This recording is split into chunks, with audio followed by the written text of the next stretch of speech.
Good evening, everyone. I'm Anne McElvoy. I'm Executive Editor at The Economist, and welcome to this Intelligence Squared event in partnership with Slack. Tonight's question, is it time to abandon the 5-day working week?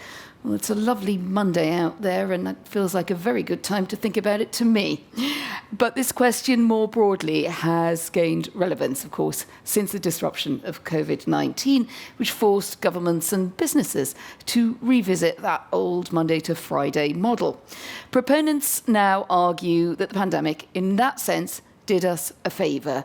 This was a trend that was already coming on because of digital working and desire for more home working and work-life balance.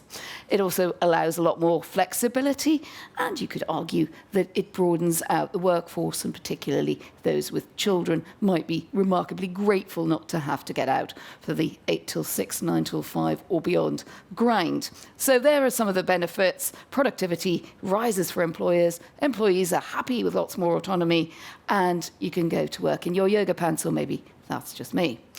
There is a sceptical case as well, and that is that tampering with this well-worn pattern of work, a cadence that most of us understand intuitively and are trained into from the start of our careers, is perhaps more of a disruption than we have bargained for, and it might blur that line between work and the rest of life and create yet more stress. So let's try and delve into this and understand it a bit better. And we're joined by 4 esteemed speakers. In a moment, you're going to hear a 3-minute opener from each of them to see where they stand on the question. And I'd also like to know how they work and whether they do disobey or don't disobey the 5-2 or 4-3 rule. From then on, we'll have a bit of a discussion between ourselves and see what's come up and draw out some themes in a bit more depth. And then over to you, the audience, for your questions. So please do think of them as we go along. I'd love to have them.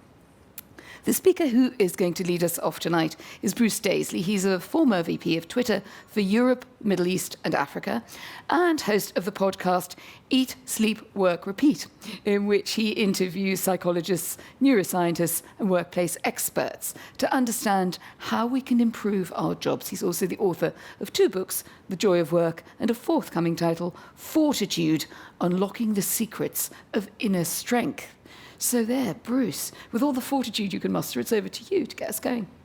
Yeah, I think to some extent the debate about whether work becomes 4 days or changes, to some extent misses some of the broader picture. And I think what we're witnessing is a unbundling of the way that work has been constructed till now, a renegotiation of some of the perhaps unnegotiables that we were confronted with before, and actually relatively the question of how firms are embracing this is determining the experience for employees right now. So I think when we look into the evidence, there's a lot of suggestions that employers are in various stages of denial and various stages of grief about how they try to reconcile the changes that we've just witnessed from the way they're going to pass those changes on to employees. And the fascinating thing for me is that it's a good illustration that some of the firms that probably have tried to position themselves as market leading have taken some big missteps. So I went to work at big tech companies because they gave the impression that they had a better workplace culture there than anywhere else. It was only when I got there that I realized that I'd just been hoodwinked by wonderful marketing. I'd been misled that somehow they were wired in a different way. And I think that's some of the challenge that we've got right now. The companies that have had the most public missteps, Google, Apple employees have used Slack to self-organize to they previously didn't have a way to contact each other internally. Now they've used Slack to self-organize to say that we think that the fact that we're being asked to come into the office 3 days a week seems regressive and is maybe against the fact that we've earned more autonomy than perhaps we're being offered right now. So I think there's various stages of denial. It's interesting, the mindset of founders seems to be determining to some extent the flexibility that workers are getting. But to my mind, the debate about 4 days a week could end up being a slightly too mechanical change for we've just fundamentally renegotiated some aspects like timeliness, like place that maybe we considered non-negotiable before. So I think it's an illustration of the great unbundling that we're witnessing. A lot of things are up for grabs. The really interesting thing is if you look into the extremes, to finish my bit, but Professor Raj Chowdhury from Harvard Business School strongly is of the belief that the norm for all elite businesses going forward will be work from anywhere. And the reason why he's convinced that work from anywhere will become the defining norm is because top talent is asking for it. And in the same way that we've seen workplace culture evolve in the last 10, 15 years, because top talent has maybe gone to technology companies that have positioned themselves in a different way, increasingly top talent wants to have the flexibility. So Raj Chowdhury is convinced that you either buy into this or you become a dinosaur firm that effectively can't attract the best workers. So for me, it's a fundamental renegotiation. In the short term, I think the 4-day week debate is interesting, but I think it is only a hint of what the debate that's really opened up. Thank you very much, Bruce. I think that's fascinating insight into the work from anywhere. I remember that first request that came in on a team I was involved with, and we looked at it as if it was like, what, you want to work from somewhere else? I mean, how's this here? And now that, as you say, it would be very much a norm and a part of a negotiation, and may, as you say, go further and faster than we've taken on board. Elizabeth Uvabenini, you're going to take us on now. Elizabeth is author, brand strategist, columnist, also for the Financial Times, and co-author of the award-winning book, Slay in Your Lane, The Black Girl Bible, and more recently, The Reset, Ideas to Change How We Work and Live. It's like you guessed it, we're going to have this event. Over to you. I pretty much agree with Bruce. I think that the conversation around this 5-day week versus 4-day week is much more nuanced than it's currently being played out. I think if we look at the old system of 5 days a week, it was laden with presenteeism, burnout, inflexibility, and I think now rebooting the same machine and just pushing it into a 4-day week isn't going to work for, like you said, a lot of top talent, but just currently just the way things are right now. So I'm a big believer that top talent will go to where people are going to be more flexible and allow them to have, I guess, autonomy over their work. I think that was one of the things that really came out of COVID and people working from home. You can working from home or work in the office if you have a manager or management style that is essentially, quite oppressive. It's going to lead to some of the things that we see around anxiety and very much burnout. So I think that we have to stop being so black and white with some of the discussions that we're having around work and have much more nuanced conversations. If not, we're just going to reboot the same machine and head for another crash, essentially. Do you think there's a generational component here as well? Because I framed it, and this probably reflected my own generational experiences, like, my life would have been very different in a high-pressure job with 3 children had we been having this conversation a few years ago. But I think you're also reflecting the view of those about top talent, but emerging talent in companies. Do you think they think differently? Absolutely. I think that I think we all want the same things, but I think maybe emerging talent are a bit more vocal, and I think they're very much aware that they have a life outside of work, and they want to have a more community-led approach to how they work, so side hustles and things like that. I don't think that they see work in the same way. However, I do think that if you have 3 kids and you still have the same sorts of challenges, and you do want a more community-led and more trust approach to how you work. So I think that across the board, we're pretty much asking for the same thing. However, I think possibly emerging talent and the younger generations are just more vocal and essentially not having it, basically. They're just not having it. Yeah. Well, that decision sounds like it's been made. Carl Nicholson. Carl leads Slack's executive engagement for EMEA. He's an engineer turned technologist with a big interest in using technology to enable people to do their best work. And before Slack, Carl was co-founder and CIO at Synaptic, a digital innovation company with the goal of connecting people, process and technology to get work done. Now, Carl, that all sounds like quite hard work, but I think you you also have a view that it can be a lot more pleasant and a lot less stressful if we get some parameters right and are prepared to change some things? It is. So to answer the question and to get it off my chest the first time I speak, I don't think the question really is, should we abandon the sort of the 5-day working week, that sort of construct we've all grown up with, or I certainly have. To me, this is all about flexibility.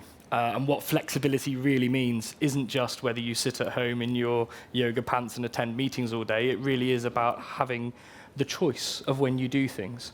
That brilliant intro you just gave me, thank you very much. Myself as an engineer, the sort of 9-to-5 pattern, although every contract I've ever had with every employer I've ever had has said that I do a 40-hour week, the truth is I very rarely did.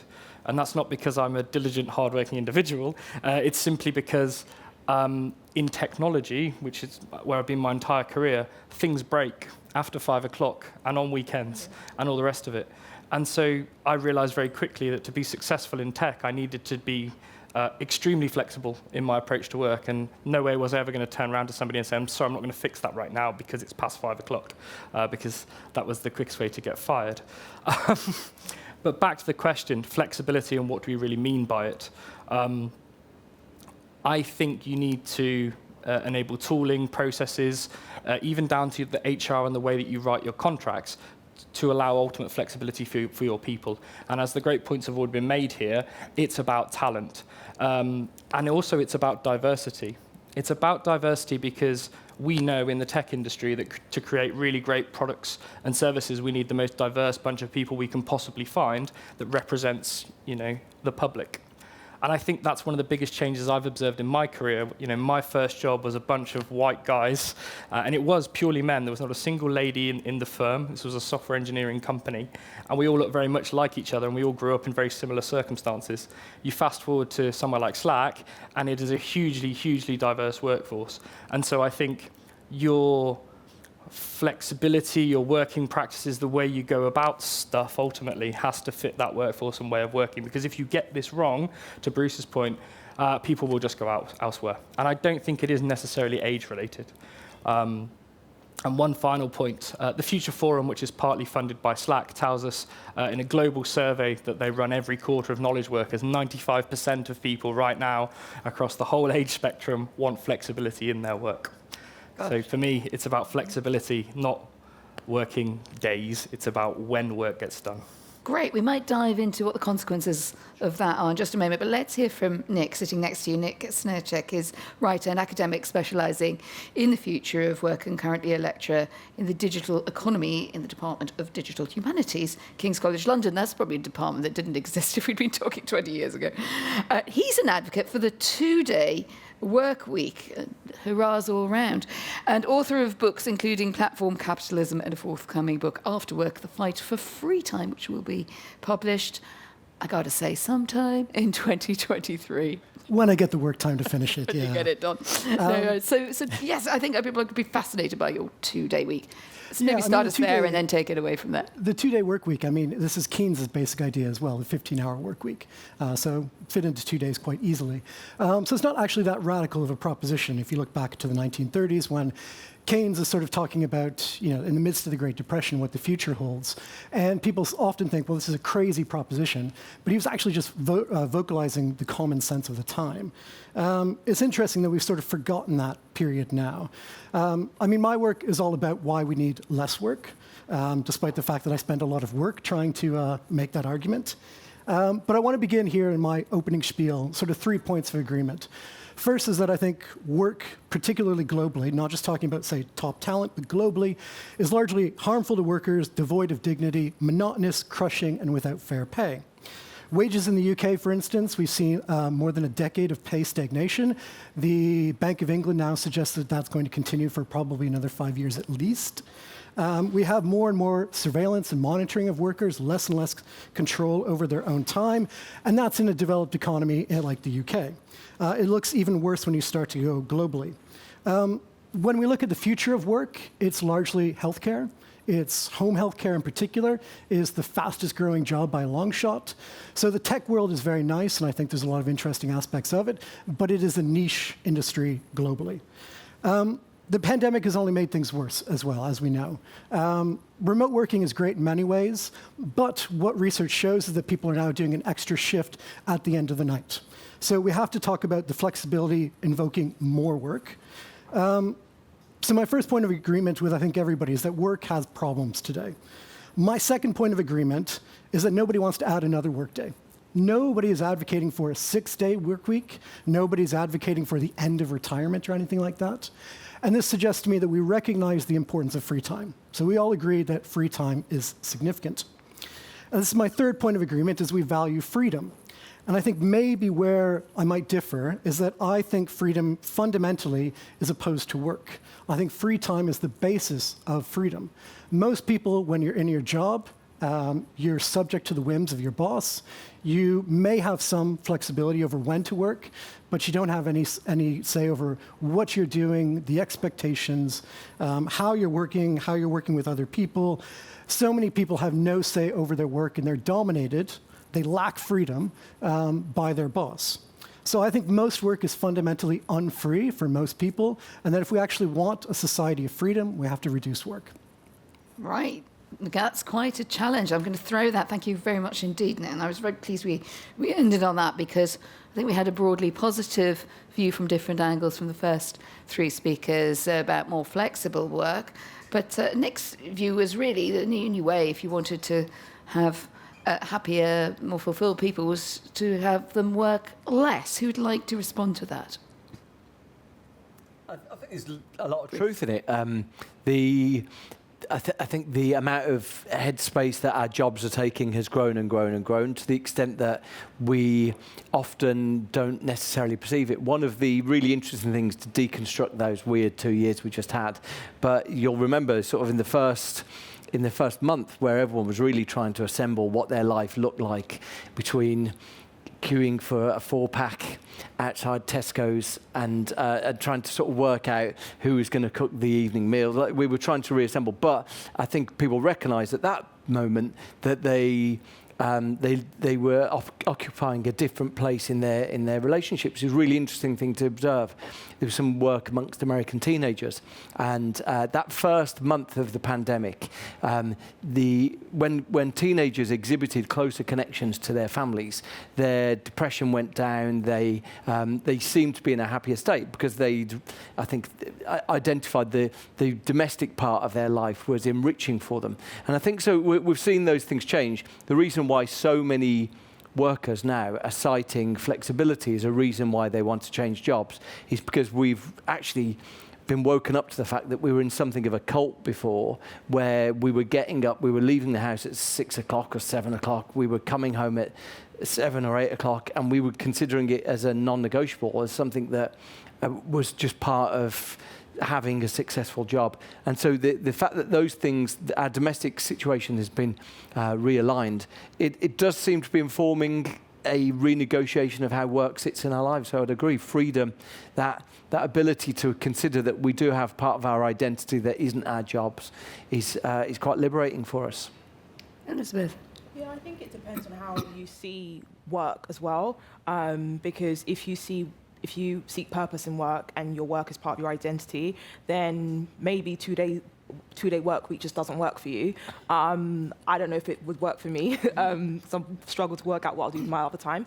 But I like the sound of that. But I think it depends on how you see work and how and that relationship you have with your career and purpose. I have friends who see work as a means to an end, and I have friends who are very much immersed in their work being part of their identity.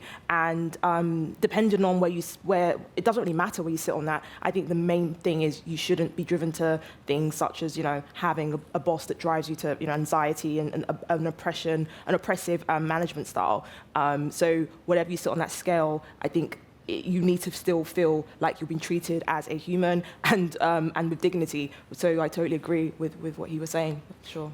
But let's get down to what we want and the trade-offs here. I mean, if you're looking at productivity, I think the jury's still really out among any sort of longitudinal research about what productivity is going to look like in this world. And if we either work less, which was Nick's idea, or even if we have much more flexible working patterns. So we may know all the ills of the established working week, but we probably don't know what we might have to give up in terms of expectations.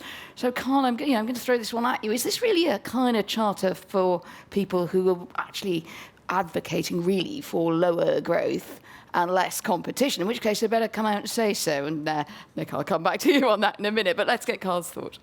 No, I don't think so, to answer your question.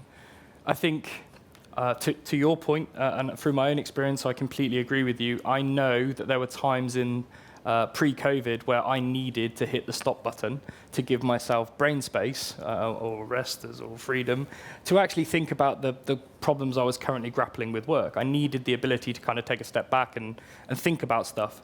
And I think it goes to the question of productivity. I think we need to reassess as companies what is productivity. Is it the old measure of sat in an office, how many hours a day, or is it output-based? Because if I can achieve the same thing by working less hours from home, perhaps working in a asynchronous way, which for those of you who aren't aware is whereby you can pass work, pass the baton around to people, and we do this a lot at Slack. We literally pass work around the world on a daily basis. It's just a better way of working because it increases the flexibility, which means people have more freedom to do the things that they love. They spend time with their children, et cetera, which ultimately means, to me, they get more brain space to think about what it is they're trying to achieve. But to your point, Elizabeth, it's about your job and your approach to work. For me, I am everything. My job and me are one and the same, which some people here will probably tell me is wrong. But I've always worked places where I truly believe in what I'm doing and I'm immersed in it. That's just me as an individual. I appreciate if a job is just a means to an end to you, you probably wouldn't feel that way. So it's all about you as a company, the types of people you employ, the culture that you have, the way you go about doing your work, because it all goes into the melting pot of what's important to you. So if you want to drag everyone back to the office 9 to 5 every day and that works for your company, who are we to tell you not to do that? Basically, it is very subjective. Nick, what about the challenge on productivity as in what comes out? And usually, if we're going to just measure it in terms of success, company formation, company growth, we are in a time where a lot of global economic problems are being made worse by low growth, or at least the anxiety that growth won't return or isn't returning fast enough after the pandemic in a sustained way. To what extent can you square what you want with that aspiration? Yeah, there's two aspects. One is the productivity question, which since the 1970s, global productivity growth has been in decline. So we have major issues there. I think there are fundamental issues around measuring productivity in service-based economies. It's very difficult to measure the productivity of a service worker, of an office worker, anything like that. And then starting to look at digital companies is even harder. So there's issues around how we measure productivity. There's issues around a long-standing decline in global productivity anyways. I think the promise, or one of the promises of a shorter working week, is actually that it increases productivity. I know from my time doing office jobs that I spent a huge amount of time just slacking off because I didn't have I didn't have anything to do. Now compress that 5-day working week where I had to be there in the office showing my face, along with the sort of expectation that you'd stay a bit beyond when you're supposed to go. Compress that into a 4-day work week, and I think you end up with a more productive workforce doing the same thing. So I think it can actually increase productivity. That's to the benefit of the global economy. On the issue of growth, I think there are really big issues with climate change. And I think lower growth is not necessarily a bad thing. It depends on what type of growth we're talking about. I think the evidence when we look at a shorter working week is that countries that have a shorter average working week use less carbon as well. They have fewer carbon emissions. So they have a lower impact on the environment. And the estimate that I saw for the US, for instance, if the US average working week moved to the European average working week, they would save about 20% of their carbon emissions. So lower growth is not necessarily a bad thing if it saves the environment. We have to manage that transition to a lower growth, but I think these big questions about climate change have to be part of the narrative as well. I wondered if anyone wanted to challenge that, because I do think the low growth argument is a bit of a soft underbelly of what we've been talking about. It may well be true. It only is true. If you emit less carbon, you'll help the battle against global warming or global overheating. But you will also, have more difficulty funding your public services, and you will also see, as we're seeing at the moment, we have huge challenges in terms of where the funding is going to come from to take our societies forward. So I suppose just a last thought. You don't have to speak on it, but anyone would like to. Is there a trade-off here? And should we be clearer about it, that some people seem to say you can be just as productive. Carl, I think you were heading there. But there does seem to be some difference here between whether you want to be more productive or not. There was an interesting thing. I spent a while in the course of chatting to different companies. I spent a while a couple of years ago, before we went into the pandemic, chatting to different organisations who had more flexibility. So companies that had no offices or were completely remote. And the one thing that struck me, that I chatted to a couple of them, Basecamp is very famous for being this sort of officeless, flexible organisation. But if you look at the underlying performance of Basecamp, it doesn't perform incredibly well. It's a company of 70 people. It gets a lot of attention, but it's really a lifestyle business. Buffer's another one that it has this radical transparency that runs through it. All the salaries are published. It doesn't have offices, and yet it's a very low growth organisation. So one of the things that it's a fair challenge is the question of posing ourselves is it the part of work that is unreasonable that achieves outstanding results? And it's a fair challenge. When you look at exceptionally achieving organisations, they frequently have either a unique and monopolistic business model to them, or they have an approach to people that is unsustainable. So it is an interesting, fair challenge. Elizabeth, what about the impact of teamwork and good work culture in remote working, asynchronous working, a phrase we're now going to start tripping off all of our tongues that we didn't really think about before? Is there a risk, though, of feeling less connected or even less committed, particularly if you're new into a company or you're more junior? Sort of the olds or the established are all fine. Well, I've known Biffy for 20 years. I can have 5 minutes sidebar with him and little jokes in the chat. But if you're new and you need to sense, or even rising in a company or an organisation, you might feel that's a bit alienating. What do you reckon? No, I agree. You can't beat human contact, and it's really important when you're starting out in your career, and as you go through your career, and as you progress, to build relationships. The world of work is built up of relationships and networking. So I think that having a culture that promotes that is even more important if we do 4-day week or work from home or remote working or anything like that. I think that it just requires a different management style and just greater trust. I think one of my experiences of when I used to work in a corporate workspace, I think there was just a real, I'm a manager because I want to progress, not because I know how to manage people well and effectively. So I think it does require a different style, and a style that means that you know how to bring people together, you know how to delegate and give them responsibility, and not feel as if there's a weird parent-child relationship in the world of work. So I think that it means that the way we use our high streets could change in terms of coming together, and what we use the spaces, how we use spaces is different, and how offices are made up. So I think that there is implications for a different management style, but it's also implications how we use office spaces as well, and how in terms of culture. Because if you're coming in to just sit at a desk every single day in a silo, what's the point of that? But if you're coming in once a week to meet everybody in your team and build really strong relationships, and you're in the office, and you're doing a team bonding exercise or things like that, then that's going to be of greater use and being more effective than what we have now, which is, I don't want to sit on Zoom or whatever all day with my colleagues, but if I can get on with my work at home and when I'm in the office and I'm So you want a more experiential office. It's an interesting analogy, isn't it? We talk about that a lot in retail, that maybe the environment of a store has to change to being something more experiential, because you could also do your shopping online, but when you go into a store that you like, you want there's something that just got to be more dynamic as well. Sure. Who else would like to come in on any thoughts? Yes, Scott. I think this is a very relevant conversation. We at Slack all the time talk about the digital HQ. You may have seen our ads, and it's exactly this conversation. So I actually joined Slack in December of last year, and frankly, I was quite worried about it. I was joining a company a week after its acquisition.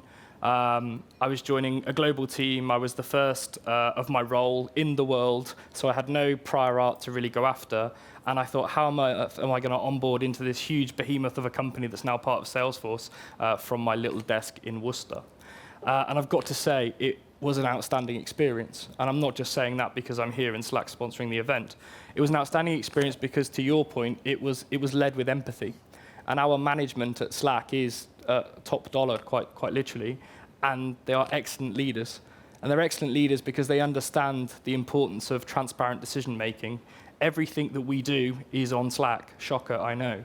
And so we've taken our office online, but that doesn't mean the role of the traditional, bricks and mortar office is dead.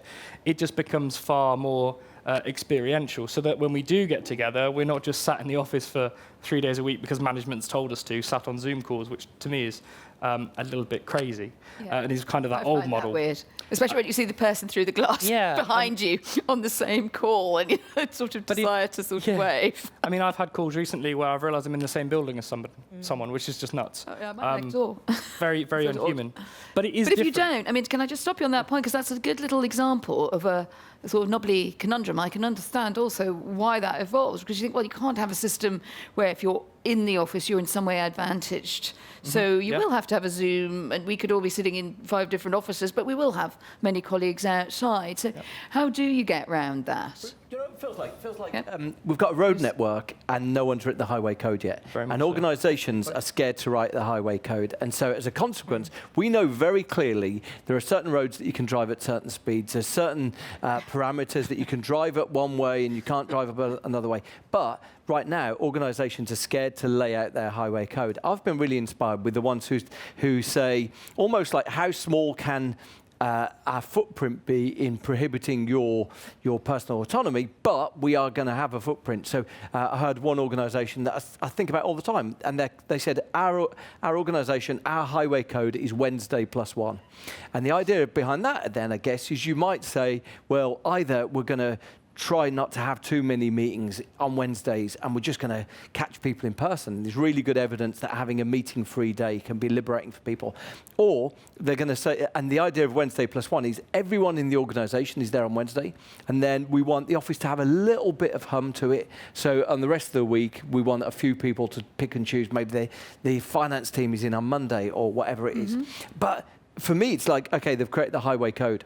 And so many, I chatted to one organisation who told me that it's similar to what you just talked about with Carl there, that when one person's on video, everyone has to go onto video. And the consequence of that, I love the idea of it, the consequence of that is that people come to the office and feel like, I could have done this at home. Exactly. And the net promoter score for that version of hybrid work is going to be really low. That's very interesting. Nick, I'll bring you back in. Please respond to anything you've heard. But something there is maybe a more challenging point that we haven't reflected, which is, of course, if we're doing more work from home, and I know you want a much shorter, but not necessarily more constrained working week. You still think that there's a creativity to work. It does mean that, of course, digital surveillance is going to be coming much more into our homes. And I speak, of course, as a podcast host and audio person who knows full well the risk of leaving your little backup mic running and finding that the file is full of this sort of subsequent argument that you had with your 16-year-old about what time she's supposed to come back. But that is, just something I think we might also just be getting used to, that risk analysis. Yeah, I mean, I maybe just speak a little bit about the sort of workplace socialization, which I think is really important and really good. But, most people, they have social lives outside of work. And they're quite happy to have social lives outside of work. And actually, what they're being told to do is to spend 40 hours with people they may not like. I'm sure we've all had many colleagues that we just, despise. We don't want to spend more time with them, but unfortunately, that's part of the job. No, of course not on this show. But, of course, this goes back to the freedom issue, is that you're spending 40 hours of your week with people that you have not freely chosen to spend time with. It's great if you're friends with them, but I think most people in the world they have friends at work, but it's not their core social network. It's not their core people that they want to be spending time with. If they had a free choice, they would rather be spending it with family, doing a hobby, doing something else besides socializing with a colleague that you just happen to be sitting next to. On the issue of surveillance, yeah, it's a crucial issue for the coming years. There is, massive surveillance of the gig economy, which is sort of the pioneer of a lot of these things. A huge amount of surveillance from companies like Uber and Lyft and Deliveroo. These companies tracking everything that their workers do. And now we're seeing that expanding to remote working. We're seeing it expand to office workers as well. And there is some pushback, but there's very little in the way of legal regulations about what can and can't be done. So right now, there's a real sort of arbitrary power by companies to basically surveil their workers in whatever way they want. Before we go to our questions, let's just step back a bit, and you can really, I think, panel, just answer this in your own way. I thought we should look at what would the major consequences be for society of a change, or what are they? What the way we're changing the way we work, and what might they be? Elizabeth, I thought I'd start with you and say, look, for years and years, and ever since I came into the workplace, but perhaps more seriously in the last 10 years or so, equality, discrimination in the workplace have been themes. Employers have basically got the memo on that, and they need at least to be aware of what their company's values are and how they are projecting them. Does the debate that we're having today change that and enrich it, or do you think it is like the same problems exist, they just exist in a different space-time continuum in more remote working? In terms of equality and just... Yeah, I mean, basically, I do say to all of you, just answer this in your own way, because I think it's something people have their own experiences of. Do you think it changes anything bigger than sort of the future of how we work and productivity to a more kind of to the social mix, to challenges around equality and diversity that companies have been looking at for years? Yeah, I think it's just, for me, it's the same thing. I don't think that changing something to a 4-day week or 5-day week changes the makeup of an organisation drastically. I think that it's the same sort of challenges you will get elsewhere in either one. So I think for me, when we talk about diversity and having a more inclusive workforce, it goes beyond the kind of binary conversation around where we work. I think it's more having a more community approach that's underpinned by trust and a much more empathetic workforce. Yeah, sure. Bruce? There's a couple of interesting things on that. Firstly, some data in Australia, where Australia publishes far more of its gender profiling. So it publishes at every level of an organisation what the gender profile is. And if you look at the industries that have mandated a 5-day return to the office or a 4-day return to the office, there's almost a direct line correlation between their lack of diversity. So it strikes the consequence. It's impossible not to look at it and to think, actually, what you've seen is power of incumbency, that when men have benefited from a 5-day week in the office, they've tried to mandate a return of it. And in fact, interestingly, again in Australia, one of the firms that was very public about announcing that they were going to a 4-day week for productivity reasons, they announced that they found that 20% of their workforce didn't tell their wives that they'd gone to a 4-day week. And they were still going to the office on Friday morning, messing around a bit, and then going out all day drinking or playing golf. And so they didn't pass on this sort of premium, this gift of the 4-day week. So, there are gender elements. Also, in part of the Future Forum's research, they found that they looked at people who were excited to return to the office. And of young workers, only 20% of young workers were excited to return to the office. But it was much lower amongst women, and it was much lower amongst black workers, principally because there were lived experiences either of daily sexualization for young female workers or from sort of hostility, under the radar hostility that they were experiencing. So anyone who tells you that flexibility isn't a diversity and inclusion issue is missing some of the big stories, I think. Great angle. Sorry, Carl, you just want a quick word, and then we'll go to questions. Would you like to just come in for a minute? Yeah, you've stolen my stat. I have nothing to say. No, I do. Exactly what you just said, Bruce. I think the only thing I would add to that is me as a new parent being at home for my young daughter was frankly a surprise, and a nice surprise, because as a senior executive within a technology company, I didn't expect to spend much time with my daughter at all.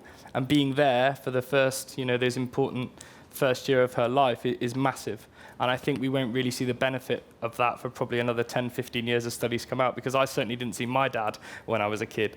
And so for me personally, I think that's huge, for dads to be around for children, of course mums as well, means the world. You're now an apple masher at a high level. You've got that consistency just right. Okay, it is time to throw ourselves open to some questions. So let's see if some questions are coming in yet. My goodness. Look at this. Oh, my goodness, you're in an active bunch. So in this case, I'm going to start taking them and throwing around the panel, and we may be, a little bit more quick fire on this one. What are some of the negative consequences that could come from moving off the 5-day week? So that's a good, bold challenge there. Nick, we haven't heard from you for a moment, so you come. Yeah. I mean, so I've given a lot of thought to this, the sort of implementation of a 4-day work week, and I think one of the most interesting challenges is the sort of scheduling issues. So schooling, for instance, is 5 days. Hospitals need to be open for 7 days. All these sorts of issues about moving to a shorter working week does involve impacts on these other major institutions of society, and we'd have to work out ways to sort of reorient them in better ways. I think it's entirely possible. Historically, we moved from 6 days of working, actually 7 days really of working, to having a 2-day weekend. We've done this in the past, and we can do it again, so it's not impossible, but it is a challenge that needs to be thought about. Further thoughts on that, Carl?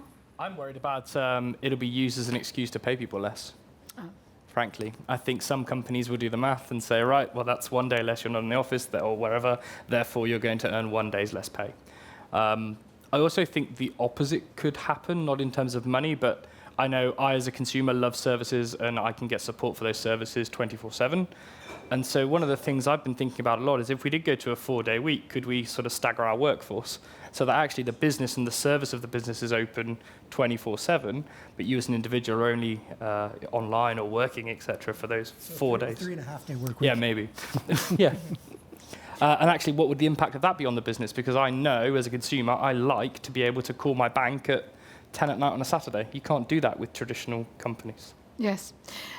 Elizabeth, here's an interesting question. Elizabeth Uverbenini, what is the situation going to look like for non-sedentary workers? And that we perhaps have fallen a bit in this panel and elsewhere into thinking of people who work at their desks and kind of that's their working environment. What about cleaners, delivery people, carers, transport workers, etc.? Do you see the same flexibility being possible there, given that it is, obviously you can have shifts and timetables, but there are certain services that seem to go more with the rhythm of perhaps the working day, between light and darkness? Have you thought about that? I wrote a bit about this for my book, around the conversation around working from home being very much centered around office work and a whole heap of people being forgotten about. So I think that we need to kind of, be more inclusive in that conversation. And I think job sharing has been something that has been put forward as an opportunity in how we get around that. It is, there is a tendency, a bias even, to think about this as something, because it's something a lot of professional workers care about. Either Bruce or Carl, what do you think about that? I think it's difficult, isn't it? And it all goes back to why do we expect things to be open Monday to Friday, 9 till 5? And the answer is history, isn't it? Really, if we think about it in the same way of why do we send our children to school on a Monday and Friday between 8 and 3:30 or whatever it is. And it all comes back to preparing us for the world of work, for mills ultimately in the Victorian Britain. And so I think this question is actually far bigger than just service workers. It's why do we try and fit everything on a Monday to Friday between those hours? And I guess I didn't even know who we posed this question to, perhaps the government, of why can't we have a more flexible approach, or where we have this job sharing mentality where services are just open for us all the time? Nick Serchek, because you perhaps were advocating the more radical positions on this. I mean, one reason is that it's a tension within the sort of progress itself, isn't it? That someone has sent in a question saying, let me get it up, should schools and universities stick with a 5-day week? You know, if this is going to be a kind of source for the goose in the workplace, and what about for the gander, for the children and for students? Is that feasible, or do you think that this is really something that is closer to the world of work? I mean, I think for universities, since I work at a university, it could definitely move to a 4-day work week. I think it's entirely possible to, I mean, the real issue, speaking at a central London university, is space. How do you fit all these people into central London? But a 4-day work week is definitely possible. With younger children, I think it's a bit more difficult because I do think that sort of 5 days of education is quite crucial. But again, it's historically contingent, the fact that we have a 5-day system of education. And the reason it's 5 days is because parents were working 5 days, or particularly the father was working 5 days. So, you know, there's no necessity to having a 5-day system. And in fact, the way it's structured here in the UK is that, you know, getting off at 3:30, well, parents have to rush home early from work to try and be able to pick up their kids or pay for after-school care and things like that. So it's actually not set up very well. And you can imagine extending the day, compressing it into 4 days, quite simply, I think. Got it. Right. There's a couple of interesting trends happening right now. So Leesman, the Leesman Index, run this benchmarking set of data about offices. And they've observed that, firstly, the usage of offices is significantly down. It's down by about 3/4 from what we used to have. But Fridays is down by the most. I think Fridays are currently looking at about 19 to 20% of the demand that they used to have in the old days. Now, I've found a couple of organisations, non-profits, who saw big opportunities in this. One organisation said, our job is to teach refugees how to code. And so they'd said, we've found loads of office space that's empty on Fridays. We're going to start using that space to sort of zig when the world zags. So it's really interesting. We are starting to spot the trends, emerging trends, where if we are going to observe that Friday has got a very different feel, whether we work on Friday or don't work on Friday, it's got a different mojo to it. And if we're starting to see adaptations of that, it presents big opportunities to, you know, those non-profits, those charities who want to maybe take advantage along the way. Quite a lot of questions coming in with pretty tough challenges to what we've been talking about. So here's a couple that I'll thread together and just throw around the panel. No one's mentioned the link between pay and hard work. I work from 8 a.m. to 9 p.m. in order to get paid a lot. This is Donald Cameron. This buys lots of things for me and my family, says Donald. So, working pretty hard there. And another question, we haven't got a name on it, but I think it's an interesting one to add to that. For 200 years, the world has experienced remarkable growth while operating a 5-day working week. Why fix what isn't broken? Isn't it economically risky? I would argue it is broken. And you might be sat there thinking, well, 200 years, remarkable growth, we're all still here. How many people do you know with mental health issues? How many people do you know who grew up with issues because they didn't spend time with their parents? The list goes on. I think this has been broken for a long time. And I think the pandemic, I think people's attitude to mental health has changed. The ability to talk about it has changed. And again, to Bruce's point, I think pre-pandemic, I know certainly in technology, we were already kind of moving towards this time where most people would typically work at home on a Monday or a Friday. Most people would come in on a Thursday and go for a drink after work and be social. So this was already happening. I think the pandemic just pressed fast forward on it. Elizabeth, what do you think? I pretty much agree. I think that mental health is only going to get more pressing, and the services that we rely on are only going to get more stretched. And it's a bit fanciful to say it doesn't. It isn't broken. It's clearly broken. So yeah, pretty much. Yep. What about that Keynes you mentioned earlier, and that aspiration, Nick, to the idea and the aspiration to a much shorter working week? It's also actually there in the pre-1917 Bolshevik writers, though that might not be quite the model you're shooting for here. But it's been around for a long time. But there is another view of it, and I have a question emailed in that says numerous studies have shown that work gives us meaning and fulfillment. People who don't have to work are frequently miserable and lacking in direction and purpose. Why does Nick want to take that away from us? Well, I think, in fairness, I don't think Nick's going to impose it, but you are advocating. Off you go. No, I think this is one of the best questions about the sort of vision I have, which is meaning, does come from work for a lot of people. But we have a society which is structured around that. If you're unemployed, you are vilified by the press and by every political party. You are unable to get basic, things that you need for survival. You have to scrounge in order to be able to survive if you're unemployed. You have to fill in numerous amounts of paperwork with a huge amount of surveillance. You are a lower class citizen if you're unemployed, and that's the way society is structured. So I don't think it's very surprising that people want to be employed, precisely because being unemployed is so terrible in this society. Now, what's interesting is that if you look back, say, 100 years ago, people like sociologist Thorstein Veblen were talking about the leisure society, the leisure class. And what people aspired to do was not to work hard, but to be the part of the leisure class. The aristocracy was what you wanted to be. And you would never deign to be caught working. And today it's completely flipped around. But this shows the history of how people find their identity. It's not intrinsically tied to work. And we can have other ways of doing it.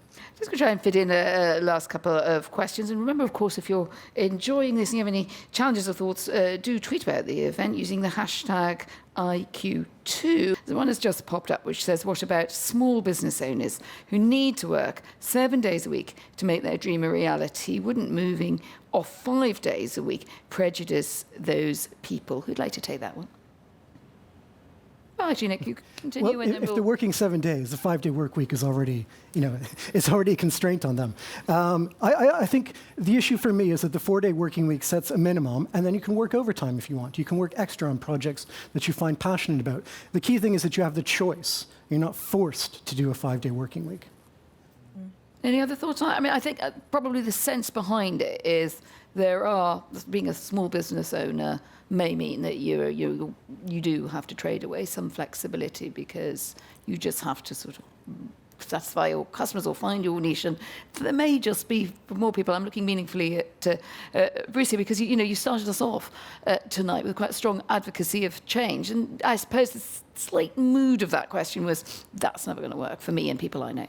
To sort of aggregate a couple of things from the last two questions. So the person who I presume is in consulting or management or in investment banking who says they work 14 hours a day. It's really interesting evidence. Firstly, there was a report in The Economist a couple of years ago saying that the amount of time people work, a claim to work, has very limited correlation with the amount of time that they actually work. And in fact, the more you claim to work, the more inaccurate your estimate is. Elon Musk claims to work 130 hours a week, and you spend your time sort of totting up those numbers, and you'd say two things. Firstly, it doesn't seem to be doing him the world of good mentally, and secondly, you start looking at that, and you start wondering where are the hours in the day to work that amount. I mean, as a fairness, BBC-trained presenter, he would say that's not the case. I mean, he's fantastically driven. He's, whatever people think, he's been massively successful. Absolutely. But generally, when people claim, though, from the Economist data, to work 100 hours a week, generally the actual end-up figure is closer to about 45 hours a week. So I recognise that a lot of us feel like we need our taxi light on and we're working long hours. The amount we actually do is often more a distributed amount across a full day. Busted. Okay. Neil Diamond says, if workers work fewer hours, they must surely expect less pay unless they can demonstrate greater productivity, or I suppose the same productivity would be a fair ask as well.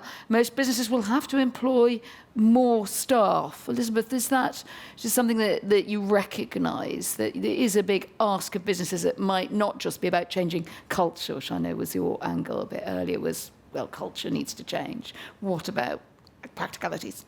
Well, I haven't run a business before, so couldn't speak on that fully. But I do believe that businesses need to rise to this challenge. So I do think that there is going to be demand for more job sharing opportunities and people to work more flexibly. And it's not going to be, an overnight thing. So I think definitely it is a challenge, but I think this is the way that the world is going. So it has to be kind of like worked on. If you're ambitious to succeed in your career, won't it always be advantageous to be in the office? I'll take that one if that's Carl's okay. going to take that one. Doesn't seem to have done you any harm anyway. Yeah, I mean, I think I'm doing okay. There is a sense, isn't there, that there's, and we hear a lot about how is there a disadvantage to being I think in certain companies right now there is, and it goes back to the conversation about how we manage people in a distributed, remote, flexible workforce. I think there is definitely some sort of proximity bias going on in businesses, and I think there always has been. And that's why people did used to stay late in the office just to make sure that their boss saw them still at the desk as they left at 6 o'clock. I think we collectively as leaders need to demonstrate that that is no longer a measure of productivity or success. It's as simple as that. It needs to stop.